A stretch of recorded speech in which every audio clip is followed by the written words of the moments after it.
1.5 millones de personas, 2 millones de personas. Yo no me sorprendería si encontramos resultados que son más de 2.5, incluso 3 millones de personas, incluyendo los menores de edad que han nacido allá. Ahora, pero digamos, ¿otros países cómo hacen para llevar ese registro? Depende de la cantidad de gente que necesita y recurre con éxito a los trámites consulares. Guatemala tiene un alto nivel de subregistro en todo, incluso aquí en Guatemala, y eso se replica en Estados Unidos. Entonces, ¿a cuántas personas va a llegar este voto? Posiblemente a unas 2 millones de personas sin que nosotros mismos lo sepamos, adentro del país. Diputado Jax, cuéntenos, ¿cómo ha estado la discusión adentro del hemiciclo respecto al voto para los migrantes? Yo pienso que en lo personal fue una burla para la comunidad migrante. ¿Por qué? Pienso que en esta ocasión creo que los migrantes no estamos contentos con esta decisión.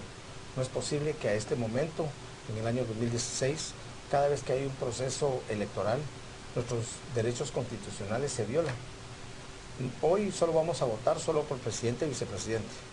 ¿Por qué no por el Estado Nacional y por qué no tener una representación en el Parlamento Centroamericano? La reforma a la ley electoral ha dejado el voto para el migrante solo en lo que se refiere a presidencia y vicepresidencia. Eso es correcto. Y no al Estado Nacional o a ningún distrito de diputados. Es correcto. Y esa es la razón. Pues por eso es de que yo he denunciado ante todos los medios de comunicación, ante nuestras organizaciones de migrantes, que no es posible que el Estado de Guatemala todavía nos siga considerando como guatemaltecos de segunda clase. En este momento, lamentablemente, se hizo una moción para ver si podíamos incluirla. Sin embargo, fue lamentable, ¿verdad?, que el partido Todos haya decidido quitarlo por no entorpecer la agenda que teníamos ya prevista. Mire qué interesante su alusión sí, al colega diputado que se encuentra al lado suyo. No, y digo esto porque ellos lo hicieron, y si ellos lo hicieron público, esto fue público, esto no nadie lo está escondiendo. Ahora, preguntémosle entonces a Jean Paul, ustedes llevaron la discusión sobre la ley electoral durante los 4 años anteriores, y también su partido ha sido, junto con la UNE, el principal impulsador de las reformas. Explíquenos por qué no se contempló desde el principio incluir el Estado Nacional. Bueno, gracias. Para poner el contexto exacto, el primer intento de pasar el voto de extranjero se dio en el 2012. Yo era precisamente secretario de la Comisión de Asuntos Electorales. Quedó estipulado. En esa ocasión solicité que se incluyera para diputados de lista nacional y para la CEN. No fue escuchado mi argumento de poder tenerlo. Pero en aquella oportunidad, ¿quiénes integraban la comisión electoral? No me recuerdo la comisión, pero era secretario de la comisión, creo que era José David Echeverría, era el presidente de la comisión. Hubieron mesas de tiempo de todos. Sí, hubieron mesas de trabajo en ese momento y efectivamente no se llegó al acuerdo para incluirlo. Tuvo un intento de incluirlo en el 2014. Tampoco tuvo eco. En el 2015 presenté una iniciativa de ley, la 4957, directamente una iniciativa de ley para que pudiera ser incluido. De hecho, voy a esperar que las reformas a la ley electoral de partidos políticos, las de ahorita, sean aprobadas para darle trámite a esto, porque eso es lo que corresponde. Le mandé una carta a la presidenta de la Comisión de Asuntos Electorales el año pasado solicitándole, 4ª solicitud. Hicimos una enmienda el 29 de septiembre del año pasado, 5ª solicitud, tampoco tuvo eco. Tengo mi duda que incluso si se mandó o no se mandó a la CC. Y el día de ayer, 6ª solicitud para que se incluyera el voto del Estado Nacional y Parlamento Centroamericano. ¿Y fue rechazada esa 6ª solicitud? Fue rechazada por 6ª vez, no como lo dice el diputado Jax, sino que simple y sencillamente si yo dejaba esa enmienda el día de ayer, parábamos todas las reformas a la ley electoral. ¿Y por qué? Entonces paramos el proyecto completo. En su mayoría se oponen a que los migrantes puedan votar por el Estado Nacional. Yo puedo hablar por mí, pero no puedo hablar por los demás el diputado colegas. Jax parece que tiene una opinión. Es sencillo, es sencillo. Ellos le tienen miedo al costo. Ellos preguntan, yo he hecho las consultas necesarias. Ellos dicen que de dónde van a sacar el dinero. Es una obligación del Estado de Guatemala darle este privilegio de igualdad a todos los guatemaltecos aquí en la Patagonia, en los Estados Unidos. Ahora, Nosotros Pero como sí se deben migrantes... considerar los costos o Sí, no, pero usted hay algo, conoce hay cómo algo se aprueba el importante. presupuesto. No, es que lo que pasa es de que todo el mundo dice, miren, México ha gastado por un voto cientos y miles de dólares, pero el problema es de que han hecho mala práctica. Nosotros podemos utilizar los consulados móviles, podemos usar los consulados y por ende podemos usar el correo regular de los Estados Unidos, que es bien seguro. Y esa práctica no la ha utilizado ni México, ni ningún otro país de Latinoamérica. Pero diputado, perdone que le pregunte, ¿usted sabe cómo funcionan los consulados móviles? El consulado de una ciudad tiene que desplazarse a diferentes puntos del estado o los estados vecinos. Es decir, se le quitan todos sus días de descanso normalmente a los miembros del consulado para que puedan trabajar en esos consulados móviles. ¿Y cuánto se necesitaría solo que para, por ejemplo, el consulado de San Francisco pudiera contabilizar los votos o llevarle el voto a los migrantes en Washington State, en Idaho, incluso en el norte de California? Digamos, se necesitarían 3 o 4 consulados móviles para lograr eso. ¿Es viable hacer el...? Es viable, es falta de voluntad política. ¿Cómo es posible que hasta en este año 2016 no hemos podido lograr un beneficio de esta naturaleza? Lo que pasa es que no ha habido voluntad política. Mire el nivel de corrupción que tenemos. ¿Cómo no poder darle un poco a los migrantes? Hay ayuda internacional en los procesos electorales. Recibimos ayuda de parte de organismos internacionales. ¿Por qué no darle un poquito y considerar esa parte de darle ese privilegio a los migrantes de elegir y ser electos? Ahora, pero Pedro Pablo, en el caso de toda esta exclusión del Parlamento Centroamericano y de la exclusión y del Estado Nacional. del Estado Nacional, Pedro Pablo, ¿es razonable o no es razonable que haya voto para el Estado Nacional y para Parlacén a los diputados, a los migrantes, perdón? Primero voy a decir una opinión desde el punto de vista jurídico. Como abogado, creo que la Constitución garantiza el derecho del voto y no está en nosotros. No somos parlamentarios, no somos asambleístas, eso no es una Asamblea Nacional Constituyente. Es una obligación del Estado llevar el voto. Y voy a ampliarlo todavía un poco más a un punto que no se ha tocado mucho. Debería de haber escaños específicos votados desde el exterior. Ya seríamos uno de los últimos países que lo estaríamos haciendo. Posiblemente en relación a lo que el migrante aporta en remesas, seamos el último que no está dándole una participación directa en el voto. Entonces, ¿y hay un cálculo de cuánto nos podría costar como Estado garantizar este voto? Hay un cálculo, Juan Luis, de los 6.200 millones de dólares que aportan los migrantes en remesas, que es el presupuesto nacional. Claro, pero esos 6.000 millones de dólares vienen dirigidos hacia las personas que son los beneficiarios directos. Sí. Y el Estado, digamos que logra captar algo por medio del cobro, por ejemplo, del impuesto al valor agregado.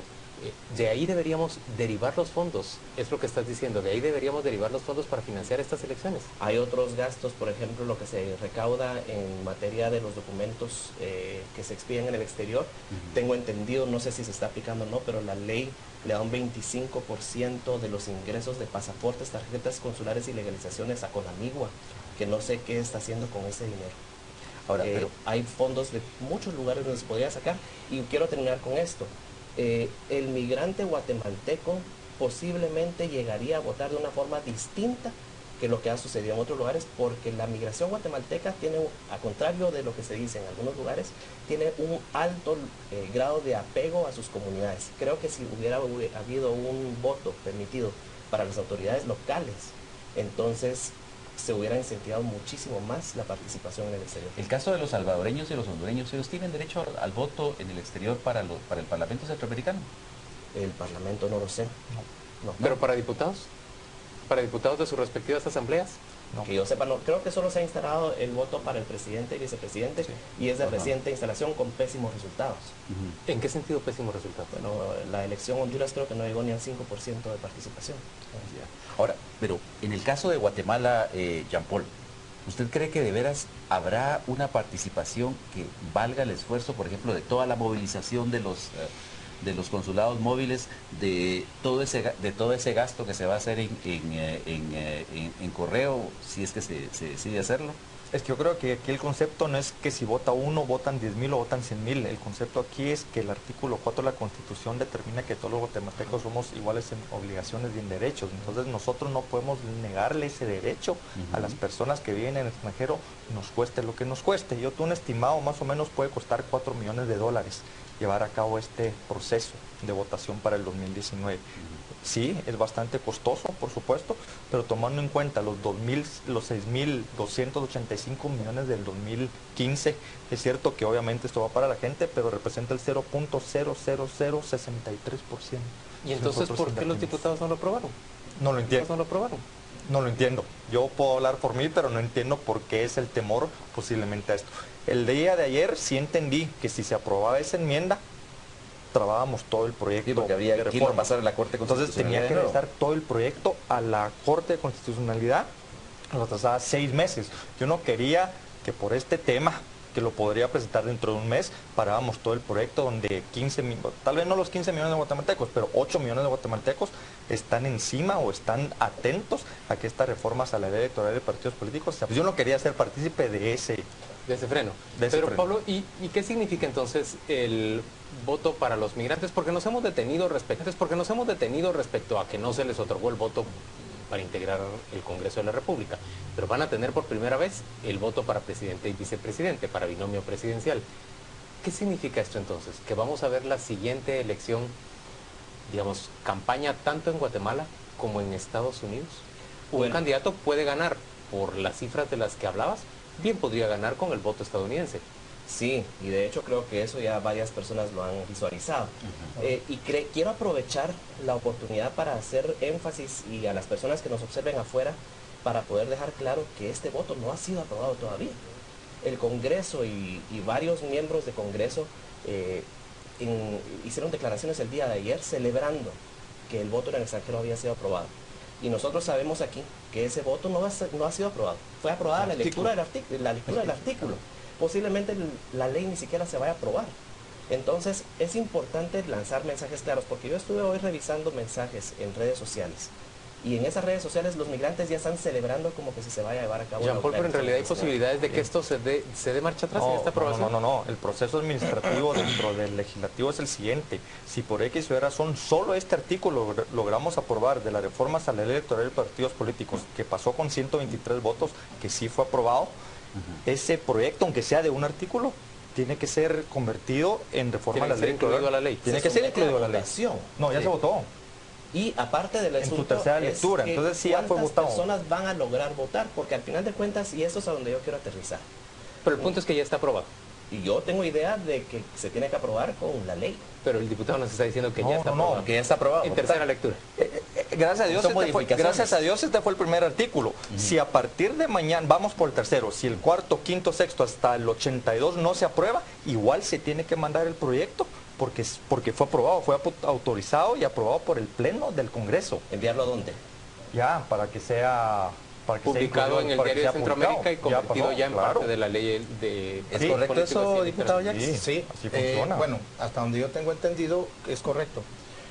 Nosotros sí celebramos, porque nosotros sabemos la importancia que tenía el artículo 1 de esta ley.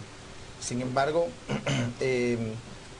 yo pienso que a partir de que salga publicado en el periódico Centroamérica, nosotros ya prácticamente vamos a tener prácticamente el voto en el extranjero ya hecho una realidad. Pero hasta el momento es un artículo aprobado y por lo tanto ya es una realidad. Ahora, hubo una bancada completa que se opuso, que fue la del PAN.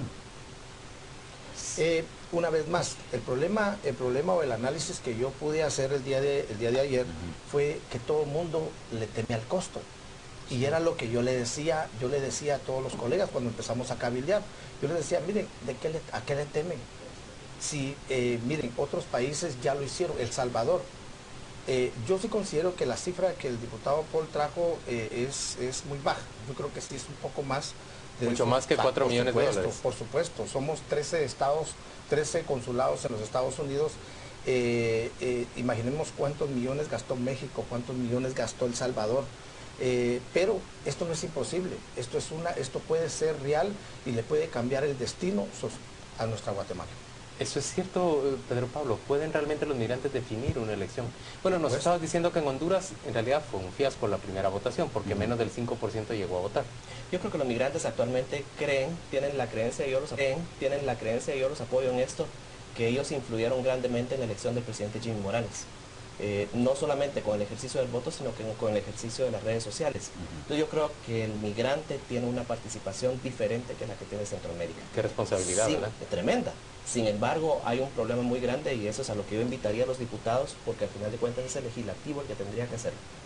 A ver los siguientes datos. Nosotros en Guatemala, los migrantes, ni siquiera el 5% de los migrantes hoy por hoy tiene un documento personal de identificación. El RENAP únicamente se lo ha dado a 28,000 personas en Estados Unidos, únicamente, ninguno en México o en otro lugar del mundo. Estimamos que ni siquiera el 1% tiene un empadronamiento en 2016. Y sabemos que 400,000 personas no pueden acceder a lo que se llama el registro civil, al CIRESI, por alguna anomalía, y el RENAP no está entregando ningún tipo de servicio para rectificar eso en el exterior. O sea, digamos, a los 4 millones. millones que está estimando Jean Paul del costo de la elección propiamente dicha, habría que agregarle el costo de documentar a todos los guatemaltecos residentes ahí, identificarlos, censarlos, darles su registro del RENAP, darle su empadronamiento. Por supuesto, precisamente en ese sentido, yo estoy ya en comunicación con el presidente del Tribunal Supremo Electoral. Voy a conformar una mesa interinstitucional donde él y mi persona pues la presidamos, donde va a estar incluido RENAP, donde va a estar incluido el Ministerio de Relaciones Exteriores, donde va a estar incluido también las asociaciones y las personas migrantes, porque son valiosos, y ir avanzando en nuestros temas. Yo no quiero que en el 2019, en enero, no sepamos qué hacer. Entonces yo quiero que vamos avanzando desde ahorita, a partir de abril, cuando ya esté publicado en el Diario de Centroamérica, a partir de abril que empecemos a trabajar en todo esto. Y ahí nos van a salir los costos reales, ahí nos va a salir que necesitamos emitir 500,000 DPIs, ahí nos va a salir que necesitamos 25 consulados más, ahí nos va a salir lo que nos tenga que salir, precisamente para que no nos agarre el famoso dicho, la puerta del león. Entonces vamos a empezar desde ya para estar preparados para el 2019. Eso es lo que ya nos corresponde a nosotros, para que podamos tener un evento electoral en Estados Unidos pues a la altura como se debe. Y vistas las magras finanzas del Estado guatemalteco, ¿usted ve, diputado Jax, que va a poder hacerse todo ese proceso de censo, documentación y por empadronamiento de los migrantes en Estados Unidos? Yo pienso que sí.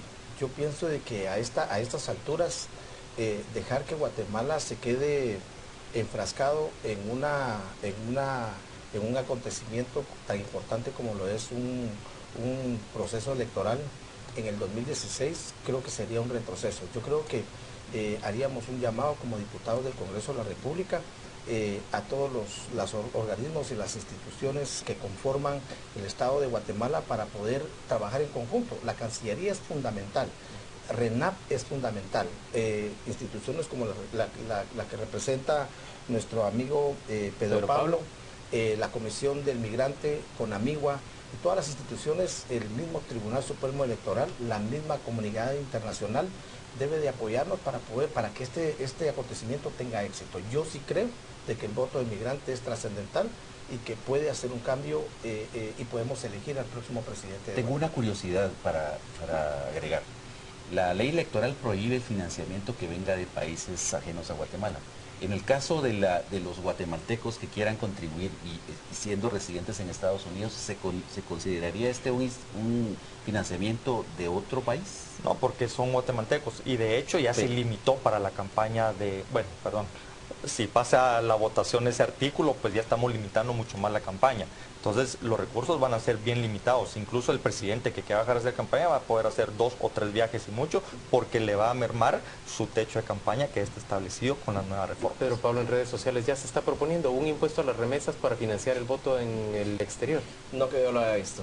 Pero yo lo estoy viendo ya. ¿Oh, sí? Bueno, yo no lo había visto, pero creo que sería visto de una forma muy negativa. La contribución que se está dando ya y el uso de los recursos se mira muy mal desde afuera. Entonces, no lo veo bien. Señores, gracias a los tres por acompañarnos a las 8:45. Vamos con nuestra compañera Rocío Lazo, ella nos cuenta.